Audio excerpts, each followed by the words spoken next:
After losing our first round match in the Pro Chess League in a somewhat unfortunate manner, in round 2 we managed to bounce back by beating the German-based team Berlin Bears in a very convincing but also somewhat dramatic fashion.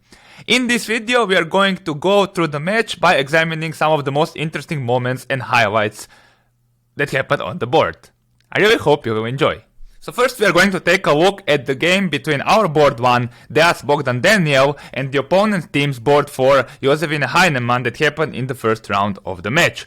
Josefina is actually a very dangerous player. She managed to beat Hikaru Nakamura in the previous round, although Hikaru was playing a little bit relaxed. So definitely, you know, it is not a given that you will beat her, even though you outrate her, even though Deas outrated her significantly.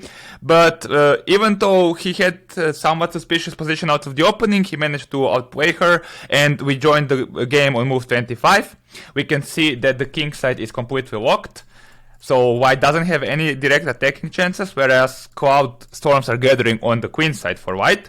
And here actually they had found a very nice combination, which is knight to b2, simply destroying the king's shelter.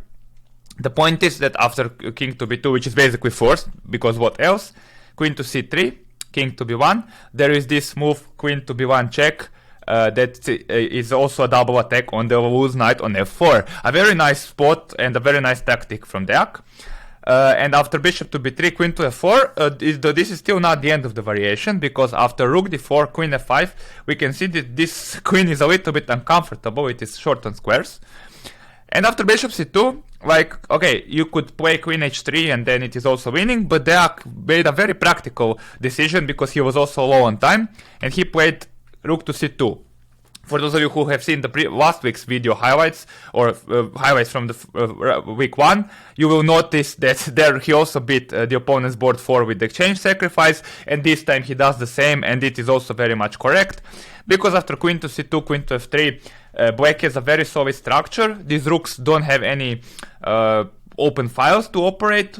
Black also has 3 pawns for the exchange, and this is objectively winning, and also in a practical game it's much easier to play black because you will just attack these pawns. And later down the road they did end up falling, and that's went on to score a very important win for us. Now, even though we took the lead in round 1 by 1 point, we really started getting away with the match in round 2, which we won with the result 3-1. And one integral piece in this huge result was a huge upset, or a big upset, by our board 3 Daneshvar, who managed to beat their board 1 Matthias Bluebaum with the black pieces in a very nerve-wracking and tense encounter. So we have this position on the board. It was a very crazy game, unconventional opening, unconventional pawn structures, very instructive and creative and really interesting game. And it is objectively around equal, as it usually is. It is like dynamically balanced, but both players were like on seconds here, and in a huge time trouble. It was once again easier to play black because everything is kind of safe and secure, whereas white needs to worry about some weaknesses like this bishop, this rook, and so on. And here actually Bluebaum blundered with bishop to a2. I mean, blundered, he made a mistake. There are some other possibilities that don't allow the next move by black, which is queen to a4. So probably something like rooks to c1 or something along those lines is okay for the balance. But after bishop to a2, queen a4, this is like a double attack on the rook and the bishop, and it is quite unpleasant. So after rook d8, bishop to b3 back, queen b4. Now white is still kinda in the game, but it is now it is even more impractical because black has the open file and all black's pieces are active. The way to draw this was to start bringing the bishop back, and to maybe include it in the game. But here Bluebaum played queen to c2, trying to keep everything protected, but this blundered to queen to c5. Attacking c6 pawn, attacking e3, threatening bishop c4 potentially. Black's pieces are simply too active, and now in the final desperation, trying to defend the e3 pawn, Bluebaum played queen to e4, and after bishop to c4 it was almost all over because you can't recapture with the bishop because of knight d6 winning a piece. So queen c4 was played, and instead queen to e3, king h1, queen to f3, everything falls with check. And now after king to g1, Bardia played knight to d6, very powerful move. This knight is preventing all checks, and later down the road he picked up the f5 pawn, and Bluebaum resigned not soon after because the king is weak and black is just 2 pawns up for nothing, and the bishop pair accounts for nothing.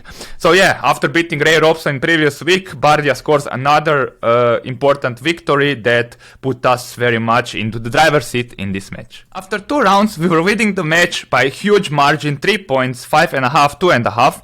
And somewhere in the middle of the 3rd round, it seemed that this match would be over after 3 rounds, because on 3 boards out of 4, we actually had much better or winning positions. However, it was not meant to be. This is Pro Chess League, and there is always some drama and some upsets and some unexpected results.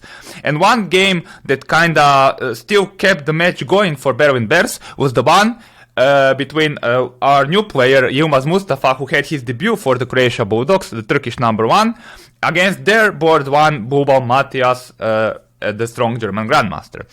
And we joined this position move 38, and you will immediately notice that there is something weird. We are looking at it from black, Bluebaum's perspective, but black is just a piece down, right? Like, what is this extra knight?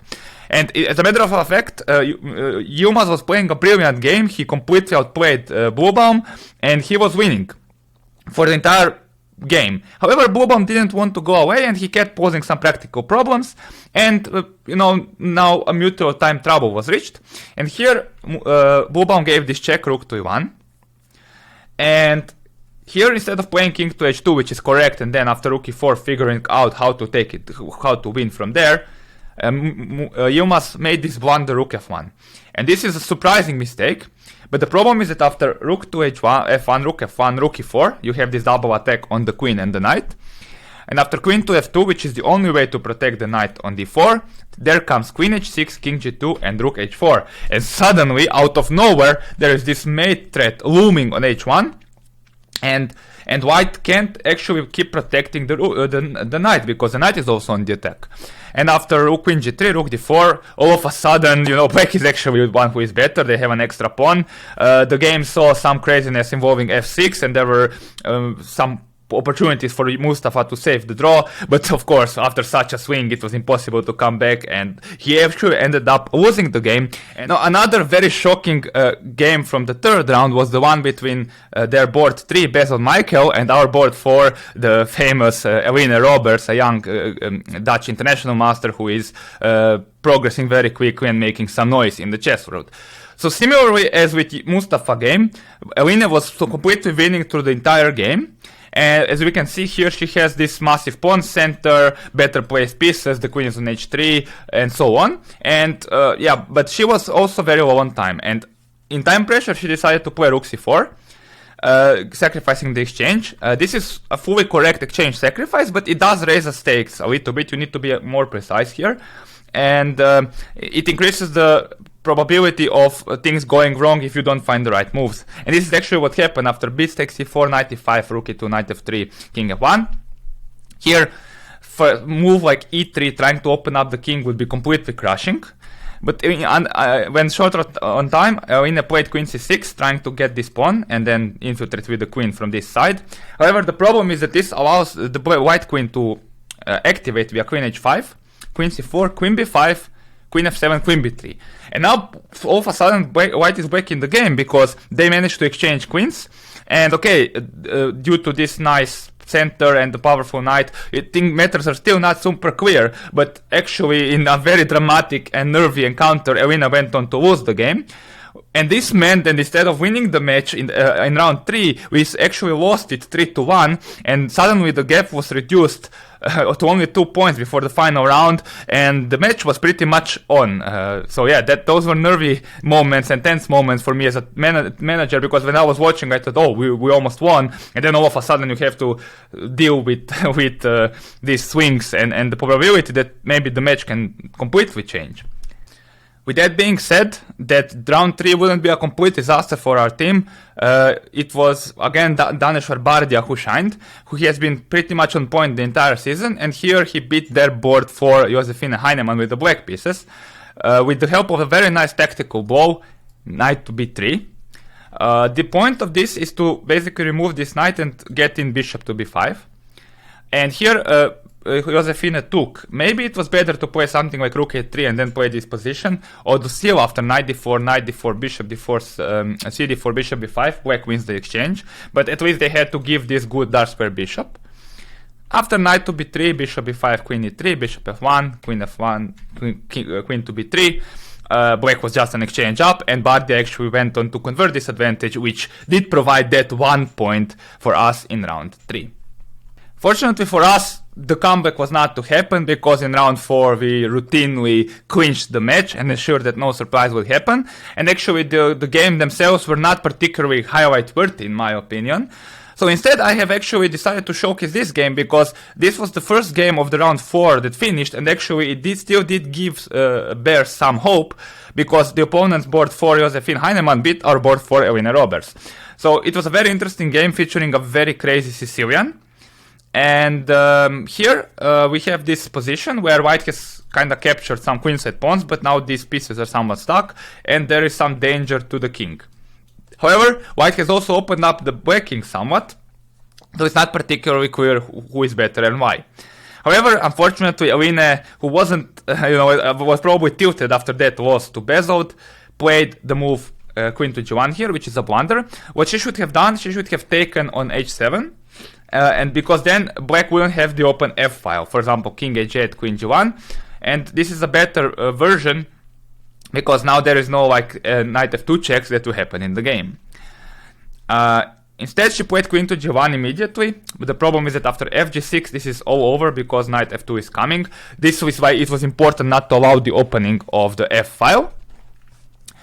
And after rook d5, rook f1, bishop f1, knight f2, queen f2, queen f2, black is completely winning, and Josephine went on to convert the advantage, even though fortunately for us it didn't matter. And we managed to win the match and get to the 1-1 score and actually stay in the run for the playoffs. So this was the short recap of the week 2 of the Pro Chess League. At the moment when I'm recording this, we also played week 3 and actually managed to win that match as well, and we are just about to play the match for week 4.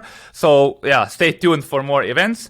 If you like this video, make sure to like and subscribe to the channel, or to share it with your friends. Feel free to check some of the other videos, either related to the Pro Chess League or to anything else on this channel.